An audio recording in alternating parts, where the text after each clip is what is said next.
Hi everyone, in this video I'm going to talk about The Reluctant Fundamentalist by Mohsin Hamid, the Pakistani British author. I'll share my 7 thoughts on this book and the movie. Okay, today I'm in Pakistan. If you watch YouTubers visiting Pakistan, they all tell you one thing only.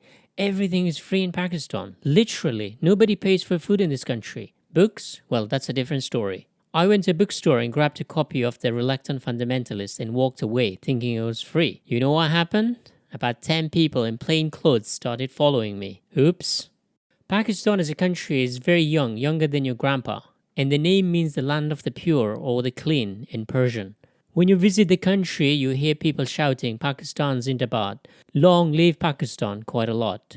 It's young and trying to stand out from India, so they lean a bit too much toward Islamic identity, perhaps to its detriment. The official language is Urdu and it means army or military. Now you know who rules Pakistan. They have nukes too and the 6th largest military in the world. Malala Yousafzai, the youngest Nobel Prize winner, benazir Bhutto, the first female prime minister in a Muslim majority country. So not only they have a strong army, they also have strong women. There are so many Pakistani authors who write in English these days. Most of them are based in the UK or US. But most Pakistanis speak English, so there's a growing market for English books. The most famous Pakistani writer and considered the father of Pakistani literature is Allama Iqbal, born in 1877 and died in 1938 before Pakistan became independent in 1947. He is considered the spiritual father of the country, not only respected in Pakistan but also in all Persian-speaking countries like Iran, Afghanistan too, who surprisingly wrote most of his poems in Persian. Okay, now I'll tell you what I thought about this novella, The Reluctant Fundamentalist.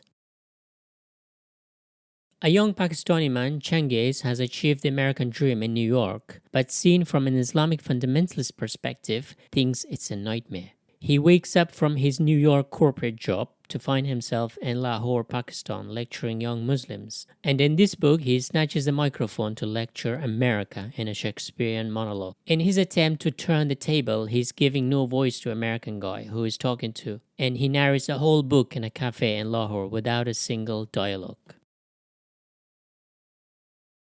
Changez is in love with an American girl called Erica, the middle of America. Erica is America. After 9/11, she becomes insular, stuck in the past like an ailing empire. Changez can't have proper sex with America anymore. Erica. But when he plays the role of her ex, Jesus Christ, she accepts him.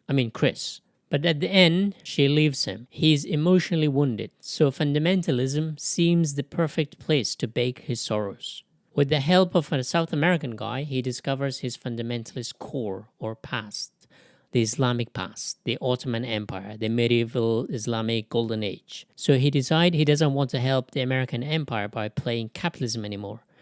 Changez Khan single-handedly destroyed the Islamic Golden Age. He called himself a punishment from God when he burned down all the Islamic cities.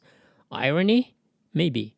I don't know if Mohsin Hamid really thought of that, naming his character after a guy who handed Christendom the perfect opportunity to overtake Islamic civilization. Khan is a very common surname in Pakistan, perhaps a legacy of the Mughal Empire.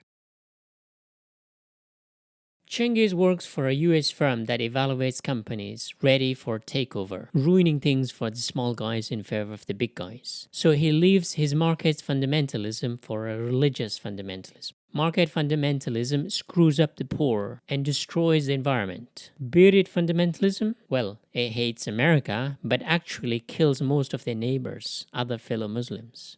This novella tries to humanize fundamentalists who, like everyone else, have fears, anxieties, and doubt, and often very reluctant. Perhaps some might think Hitler was a human too. A monster would find it really hard to master the German language and mobilize millions of Germans behind. But this guy in this novella is somewhat confused fundamentalist and he cannot stop talking. He needs attention. Perhaps all fundamentalists need attention. How else can you explain the beard?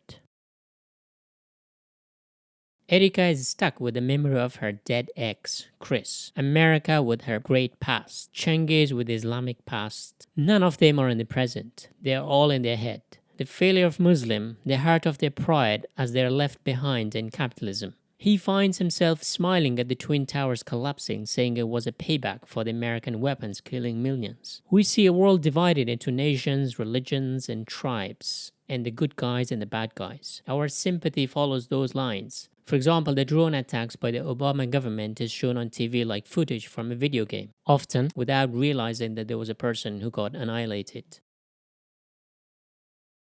Core is what defines us. Some got religion and God, some have nationalism, some have market fundamentalism. Changez realizes that his core is the anti-West form of Islam. The one core idea is like the one God concept, an old-fashioned way of defining humans. We're not a solid, stable, and unchangeable entities. I don't agree with Changez that we are having one core like the nucleus of an atom. Your core is forced onto you by the society you live in, and it's up to you to accept it or reject it. I think we need an anchor that gives us more stability of mind that doesn't harm others. Go back a few thousand years ago, there was no Islamic, Christian, or any other cores. People invented them all. We can do it again.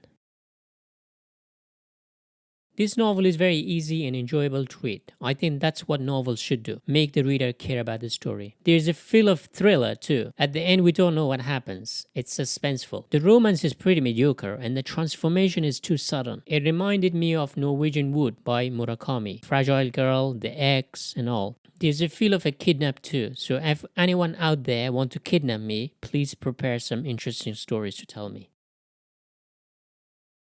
The movie has opted for dialogue instead of monologue. I think the producers would have saved a lot of money if two men sitting in a cafe talking for 90 minutes. You didn't need anybody else. The movie is a thriller where the covert operation by the American is overtly obvious, which is completely unclear in the book. The movie ironically is from an American perspective. Why? We live in a capitalist society and the producers needed money and Americans have more money. And fundamentalists, as far as I know, are too reluctant to watch movies.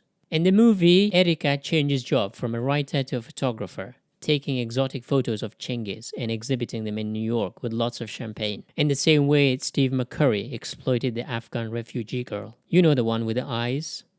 Okay, to conclude this video, I have to say I enjoyed reading it. It only took me a couple of hours, short and to the point. What I loved most about this book was its narrative style. The monologue is like someone talking to a wall or to an animal or a baby. My guess is that this reluctant guy is too reluctant to talk to anyone. He is in fact talking to himself, I think. I hope you enjoyed this video. I'm on a journey to read books from every country on earth. If you want to tag along, it would be great if you subscribe, shared and commented.